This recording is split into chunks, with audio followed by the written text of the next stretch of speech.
ये वीडियो थोड़ा सा लंबी हो जाएगी, लेकिन इस वीडियो में हम बहुत ही इंपॉर्टेंट जानकारियां लेने वाले हैं।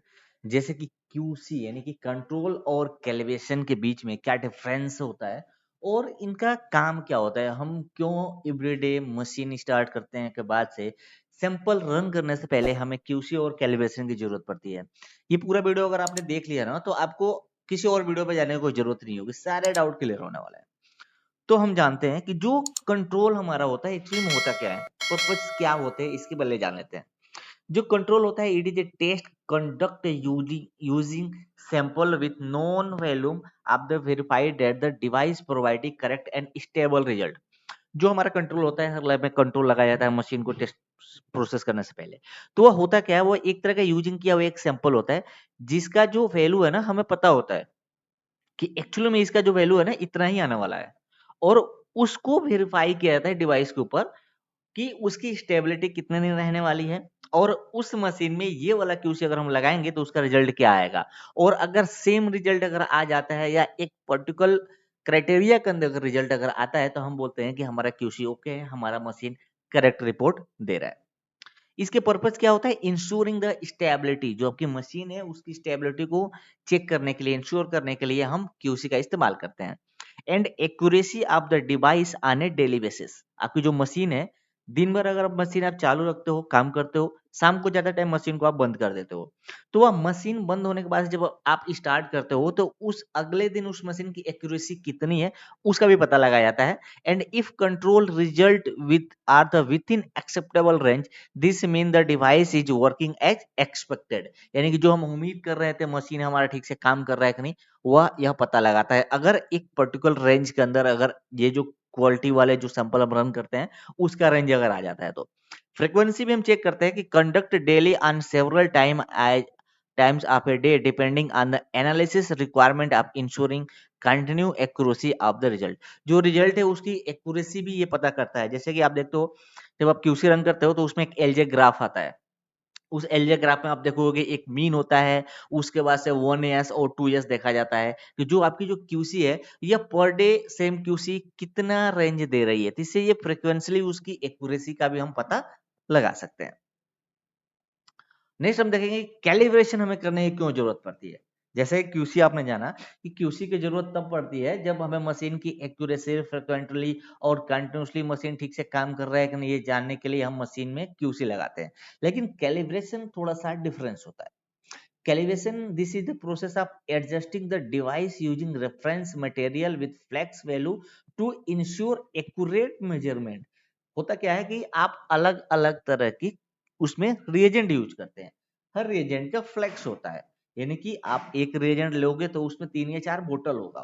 तो उस हर एक बोतल की जो एक्यूरेसी है उसको सही करने के लिए हमें कैलिब्रेशन की जरूरत पड़ती है, जिसके लिए हमें कैलिब्रेट करते हैं। पर्पज क्या होता है, purpose to correct and adjust device so that it's providing precise result according to reference value. Calibration is the usually performed after installation, maintenance, and when reagent are changes. जैसे कि जब हम calibrate करते हैं तो मेन तो यही पड़ता है कि जब भी आप अगर इंस्टॉल कर रहे हो कोई मशीन, तो मशीन को कैलिब्रेट करने की जरूरत पड़ती है। मेंटेनेंस अगर हुआ है तो हम कैलिब्रेट करते हैं। लेकिन डेली बेसिस पे जब आप रिएजेंट चेंज करते हो, तो वह रिएजेंट चेंज करने के बाद से हम चेक करते हैं कि जो इसकी वैल्यू आने वाली है वो प्रिसाइज होके आ रही है कि नहीं आ रही है। यानी कि इस रिएजेंट, इस फ्लेक्स वाले रिएजेंट में किसी तरह का कोई इशू तो नहीं है। इस चीज को आइडेंटिफाई करने के लिए हमें कैलिब्रेट करने की जरूरत पड़ती है। फ्रीक्वेंटली में आप देखोगे perform periodically or when a deviation in the control result is observe, so ensure the device is recalibrate if necessary. होता क्या है कि कब किसी दिन आपने मशीन को रन चालू किया, आपने क्यूसी लगाया, क्यूसी लगाने के बाद आपका फेल गया।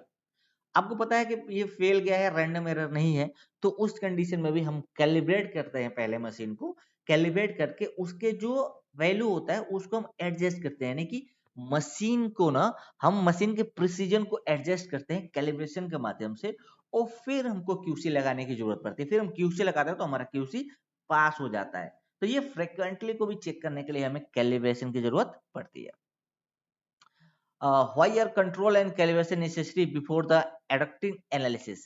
इसकी जरूरत क्यों पड़ती है? जैसे कि आपको क्वेश्चन आया होगा कि हम तो बिना क्यूसी लगाए हुए, बिना कैलिब्रेट किए हुए हम सैंपल को चला सकते हैं, पर जरूरत क्यों पड़ती है ये आप जरूर जानेंगे। इंश्योरिंग एक्यूरेट रिजल्ट, जो कैलिब्रेशन और कंट्रोल होता है वह हमारे उस मशीन में जो हमारा रिजल्ट आ रहा है उसको एक्यूरेट दे रहा है कि नहीं दे रहा है, इसको जानने के लिए भी हमें क्यूसी और कैलिब्रेशन की जरूरत पड़ती है। साथ ही हम देखते हैं कि डिटेक्टिंग एनी मैन्युफैक्चरिंग एरर, अगर आपके रिएजेंट में किसी तरह की कोई मैन्युफैक्चरर अगर एरर तो नहीं आया है, इस चीज को जानने के लिए सबसे पहले आप क्यूसी या कैलिब्रेशन को लगाते हैं और फिर आइडेंटिफाई करते हैं कि आपके मशीन के अंदर किसी तरह की कोई प्रॉब्लम तो नहीं दिख रहा। अगर कोई प्रॉब्लम अगर दिख रहा है तो उस प्रॉब्लम को क्यूसी और कैलिब्रेट करके हम इनकरेक्ट पेशेंट को रिपोर्ट देने से पहले ये छुट्टियां हम अपने लैब के अंदर कमियों को दूर कर लेते हैं और फिर हमको पेशेंट को सैंपल को चलाने की जरूरत पड़ती है। कंप्लायंस एंड क्वालिटी स्टैंडर्ड, आपके लैब में कितना आपका रिपोर्ट क्वालिटी पूर्वक जाता है उस चीज को भी आप इंश्योर करने के लिए क्यूसी और कैलिब्रेशन की जरूरत पड़ती है, जिससे आप अपने डिवाइस का यानी कि अपने मशीन का जो क्वालिटी स्टैंडर्ड होता है उसको भी आप पता लगा सकते हैं कि आपकी मशीन कितनी क्वालिटी पूर्वक रिपोर्ट दे रही है। नेक्स्ट होता है मिनिमाइज एरर, जब आप कैलिब्रेट करते हैं, कैलिब्रेट करके उस मशीन को एडजस्ट करते हैं, जिसमें अगर चालू करने के बाद जब ऑपरेट करते हैं तो उसमें किसी तरह की कोई छूटी अगर आई है तो उस एरर को दूर करने के लिए हमें कैलिब्रेशन और क्यूसी की जरूरत पड़ती है, जिससे कि मशीन के अंदर कुछ अगर प्रॉब्लम है तो आप सैंपल चलाने से पहले ही उसको पता कर लें और फिर पेशेंट को हम रॉन्ग रिपोर्ट न जाने दें। ये पूरे के पूरे जितने भी समरी हमने बताया उसका यही होता है कि control is a test to verify the device accuracy over a specific period, यानी एक पर्टिकुलर टाइम के अंदर जो कंट्रोल होता है वो हमारे मशीन की एक्यूरेसी को वेरीफाई करता है कि आपका मशीन कितना एक्यूरेट है, कितना रिपोर्ट दे रहा है वो कितना एक्यूरेट रिपोर्ट दे रहा है। And the calibration is the adjustment process to prepare the device to provide accurate reading from the outset, और जो कैलिब्रेशन होता है वह मशीन को एडजस्ट करने के लिए उस डिवाइस को प्रिपेयर करता है कि ये मशीन अब जाके एक्यूरेट रिपोर्ट देगा। ठीक, तो जो कैलिब्रेशन होता है वो मशीन को रेडी करता है एक्यूरेट रिपोर्ट देने के लिए, और जो कंट्रोल होता है वह इसका कंफर्मेशन होता है कि आपकी जो मशीन है वह स्पेसिफिक रेंज के अंदर, स्पेसिफिक पीरियड के अंदर जो रिजल्ट है वह एक्यूरेट देगा। मैं आपको बताता हूँ जो क्यूसी होता है हमारा 8 घंटे तक चलता है, यानी कि एक क्यूसी आपने अगर लगाया तो वह क्यूसी जो होता है वो 8 घंटे तक आप चला सकते हैं। उसके बाद से फिर आपको अगर ज्यादा 8 घंटे से ज्यादा आपकी डिवाइस या मशीन अगर चल रही है तो आपको फिर से क्यूसी लगाने की जरूरत पड़ती है।